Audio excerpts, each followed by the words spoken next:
Ward number 7માં મેયરની અધ્યક્ષતામાં સંકલન બેઠકનું આયોજન કરવામાં આવ્યું હતું, પરંતુ આ દરમિયાન વોર્ડ નંબર 7ની કચેરીમાં જ ધૂળ જોવા મળી, ગંદકી જોવા મળી, જે મામલે ડેપ્યુટી મેયર આદિત્ય પટેલનું નિવેદન સામે આવ્યું છે। તેમણે કહ્યું કે અમારો સંકલન અચાનક કરવાનો મુદ્દો જ આ છે કે અમે સરપ્રાઇઝલી પહોંચી રહ્યા છે વોર્ડની કચેરી ખાતે, અને જ્યાં જો ગંદકી જણાય તો અમારા દ્વારા જરૂરી સૂચના આપવામાં આવે છે। અહીંયા પણ અમે જરૂરી સૂચના આપી છે, વહેલામાં વહેલી તકે આ સાફ સફાઈ કરવા માટેની સૂચના આપી દેવામાં આવી છે।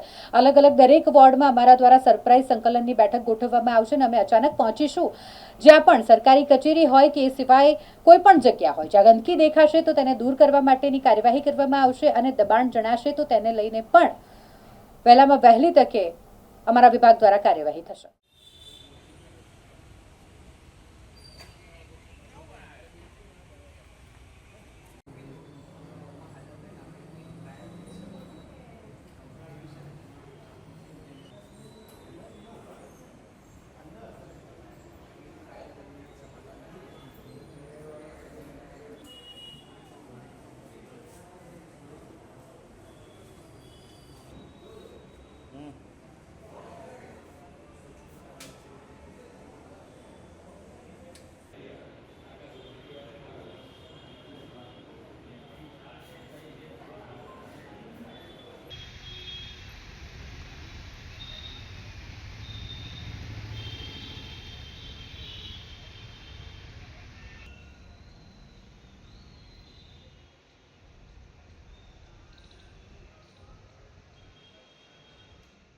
દબાણને લઈને અલગ અલગ પ્રકારના દબાણોનો વિષય હોય છે।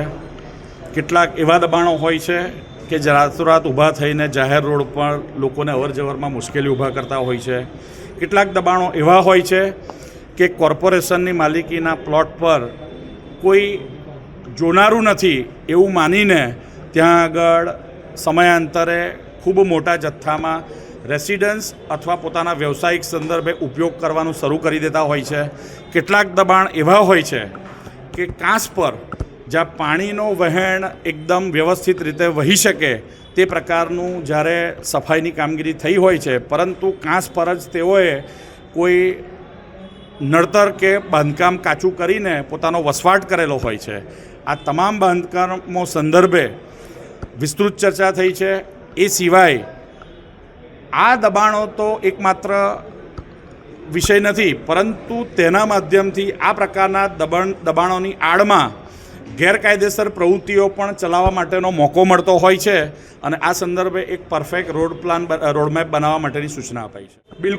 બિલકુલ આ મિટિંગનો છેલ્લો મુદ્દો આ જ હતો કે સમગ્ર વડોદરામાં કોઈપણ સરકારી કચેરી હોય, અર્ધ સરકારી કચેરી હોય કે કોર્પોરેશનની કચેરી હોય, એમાં સ્વચ્છતાને લઈને અને દબાણને લઈને કોઈપણ પ્રકારનું કોમ્પ્રોમાઇઝ કરવામાં ન આવે, અને એ જ પ્રકારની સૂચના અત્યારે અપાઈ છે। અને આ મિટિંગ એટલા માટે જ આકસ્મિક ગોઠવવામાં આવી છે।